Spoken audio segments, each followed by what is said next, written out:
Assalamualaikum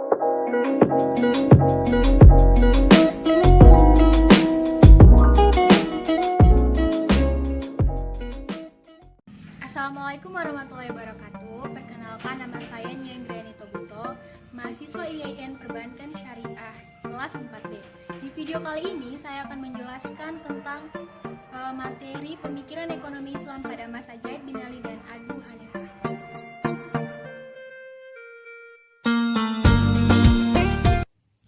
Baik, materi pertama yang akan saya jelaskan yakni mengenal Zaid bin Ali. Nama lengkap secara silsilah Ahlul Bait ialah Imam Zaid ibnu Ali Zainal Abidin ibnu Husain, sebagai imam kelima dari dua belah imam dalam tubuh Syiah. Jelasnya, Zaid bin Ali adalah putra dari imam Syiah keempat, yaitu Ali Zainal Abidin, dan cucu dari Husain bin Ali imam Syiah kelima. Beliau lahir di Madinah pada tahun 80 Hijriah atau 690 Masehi, sama dengan kelahiran Imam Ja'far dan Imam Abu Hanifah. Pertama kali beliau belajar kepada orang tuanya sendiri, yaitu Ali Zainal Abidin. Selanjutnya adalah pemikiran ekonomi menurut Zaid bin Ali. Zaid bin Ali juga merupakan ahli fikih yang terkenal di Madinah.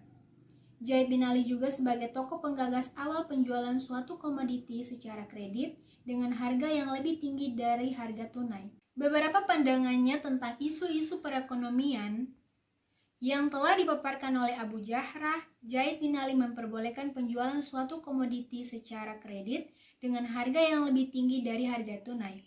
Zaid tidak membolehkan harga yang ditangguhkan pembayarannya lebih tinggi dari pembayaran tunai. Dasar-dasar pemikiran ekonomi Imam Zaid bin Ali adalah menyatakan keabsahan jual beli secara tangguh dengan harga yang lebih daripada jual beli tunai.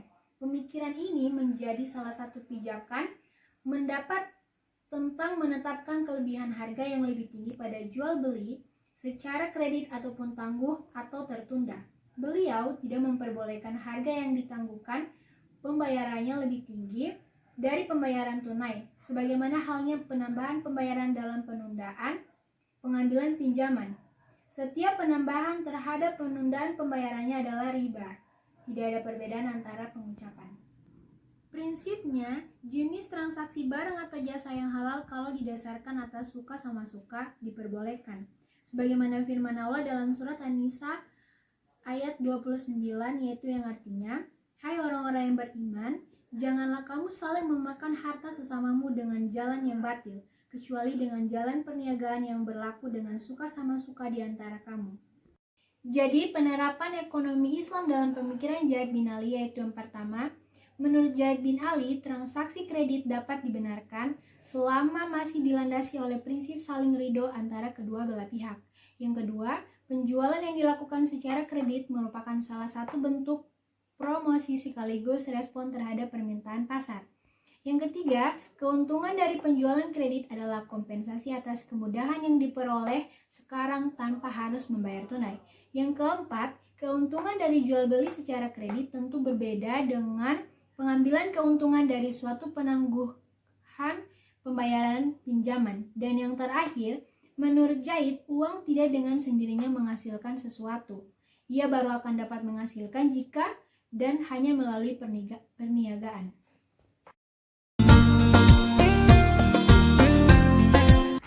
Selanjutnya, yakni tentang pemikiran ekonomi menurut Abu Hanifah. Abu Hanifah Al-Nu'man ibnu Sabit bin Jawid, ahli hukum agama Islam, dilahirkan di Kufah pada 699 Masehi pada masa pemerintahan Abdul Malik bin Marwan. Abu Hanifah lebih dikenal sebagai imam mazhab hukum yang rasionalitis dan juga dikenal sebagai penjahit pakaian atau tailor dan pedagang dari Kufah dan Irak. Ia seorang non-Arab keturunan Persia.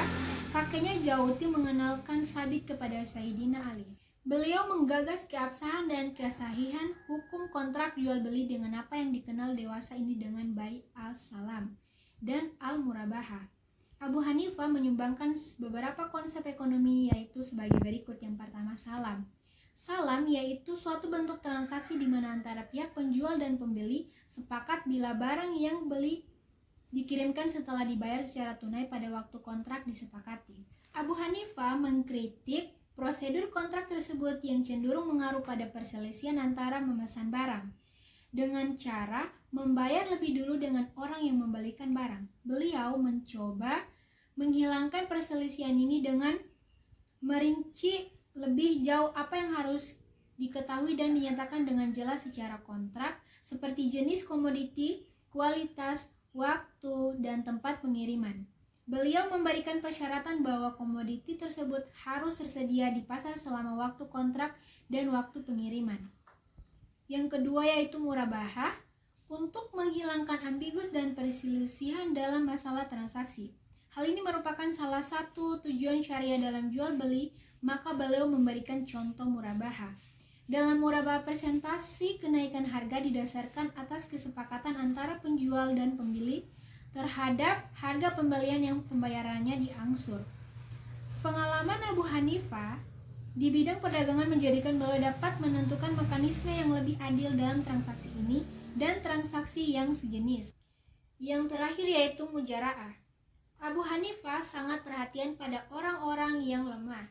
Abu Hanifah tidak membebaskan perhiasan dari zakat dan akan membebaskan kewajiban pembayar zakat dan pemilik harta yang terlilit hutang.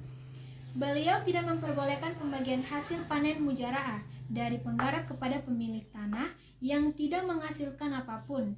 Nah, hal ini dilakukan untuk melindungi para penggarap yang umumnya adalah orang yang lemah.